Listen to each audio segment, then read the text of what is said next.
Kahit baguhan pa kasi ako, tulungan mo naman ako paano mag-convince. I-hype mo siya.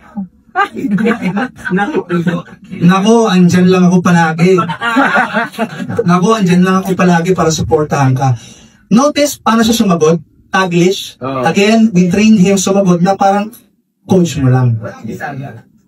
Subukan natin, baka tulog siya mag-Bisaya. Diba? Ang pinaka-importante ay maging genuine ka sa pakikipag-usap. Tama? Tama? Tama. Let's see if we agree sa advice niya. Maging genuine ka sa pakikipag-usap sa prospect mo. You agree? Yes. Yes.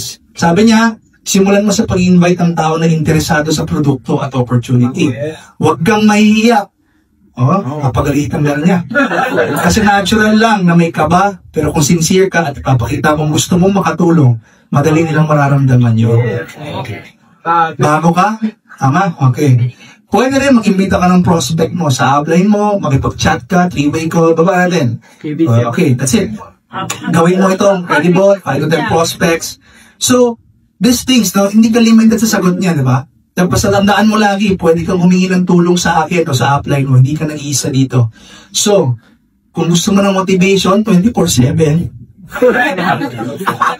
Kasi yung upline mo nababagot di ba? Sabi namin mo, tulog na ako, di ba? Ito, hindi na tulog. Sabi mo, hindi rin siya judgmental, kahit bulit-bulitin mo, mahal ka niya. Di ba? O sige, ako naman ang bibigay. Subukan naman natin. Sa Bisaya? Ay, did we test? Okay, sige. Hindi sila makasabot eh. Sige, Tagalog ko. Sige, last na to. Paano, gusto kong magbenta ng Sea-Skin Coffee. Paano ko ibebenta? Okay. Gusto kong magbenta ng Sea-Skin Coffee. Paano ko ito ibebenta? Saan ako magsisimula? Nako, yung upline dito. Nako, ibang advice ko kay Mr. Kaya. Nilupig ako doon Sige. Gusto ko magbenta ng Sea-Skin Coffee. Paano? Sige, natin sagot niya. Since alam niya yung products natin more than anybody. Okay. Ang galing mo ng plano. Okay. Ang galing ng plano mo, benta ng Sea-Skin Coffee. Unang-una, maganda magsimula ka sa pag-aral ng produkto. Tama ba? Tama. Alamin mo yung ingredients, benefits, at pinaka-effective way para i-share ito sa potential customers. Right?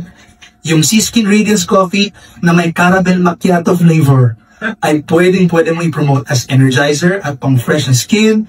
Kaya maging attractive siya sa mga mahilig pag-coffee. Di ba? At skincare.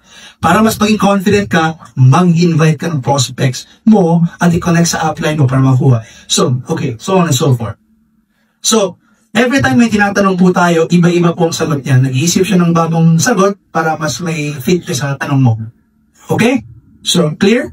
Yes. Wala. Sige, last na lang. Subukan na lang natin yung Bisaya para maano tayo. Before tayo manin. Bisayain mo daw. Ano sabihin mo? Ang gusto ako. Gusto mo muna ako. So, just kami na rin po question. Nagkaon ka na. Sige, nagkaon na ba? Nagkaon na kabay. Ayun, nagkaon na kabay. The full na face circles. Ano ba yun? Nagkaon na kabay. Baka hindi sa kung hindi rin may sa ano eh. Sa imi. Ay, salamat sa tanong. Wala pa. Hindi ka sa kumakain. Wala pa, pero excited ako mag-take ng break mamaya. Ikaw, kumain ka na ba? Dahil baka mag-close kayo na ito, ha? Bawal yan, ha? Laro ba naman? Ako, ensura. Ito tayo dyan.